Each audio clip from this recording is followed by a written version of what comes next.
we're going to thank a few people. First, and I don't thank them enough, but our chaplain corps, Detroit Police Chaplain Corps, each and every time we are faced with a crisis in this department, they come out, they show up, support our team. Our peer support officers, each and every time they come out, support this team, so we're deeply grateful for both. I want to again, I thanked him last night, the mayor of the city of Detroit, Mike Duggan, for coming out, supporting the team. Also, Council President Jones, who was there throughout this unfortunate situation. I want to also acknowledge our prosecutor, Kim Worthy, who expressed her heartfelt concern for the officers and the speedy recovery. But this incident couldn't have had some sense of closure without the almost 200 plus law enforcement that was involved in this. And I'm going to give you a few of the organizations. First and foremost, Detroit Police Department, who consistently just do a wonderful job. The scene was contained very quickly, and it was through that leadership and containment that we were able to identify the suspect and make an arrest without incident.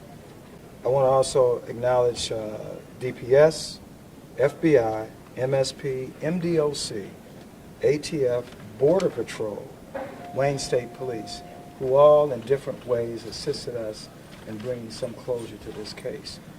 Again, 200 plus officers converged on this location to support this effort.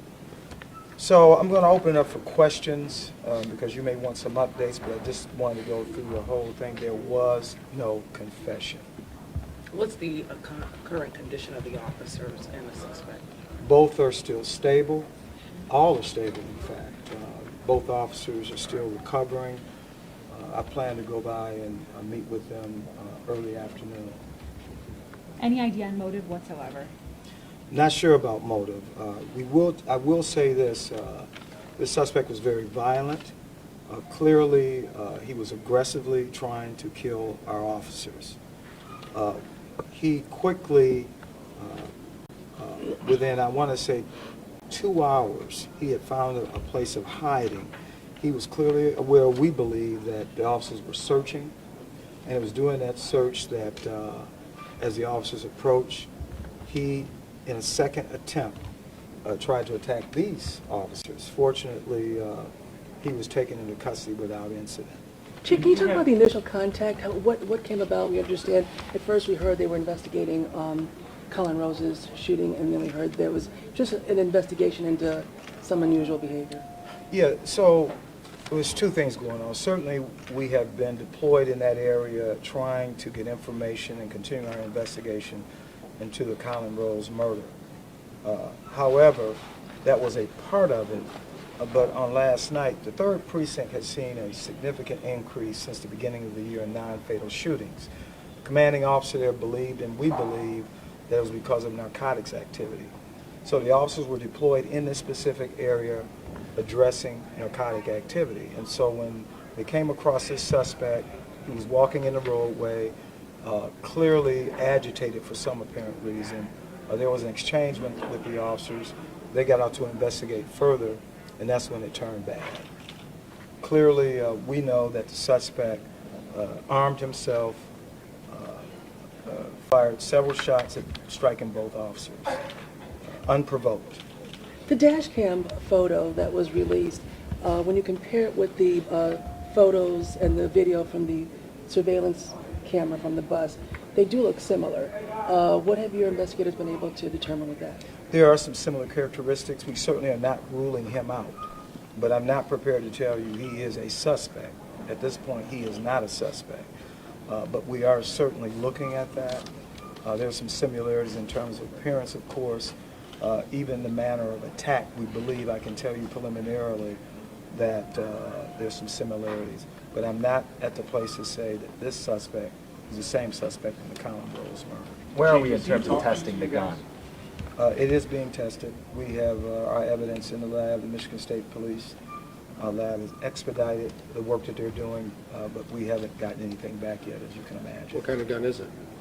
.38 caliber. Revolver? Yes. What can you tell us in terms of, we know there's a difference between admissions and a confession.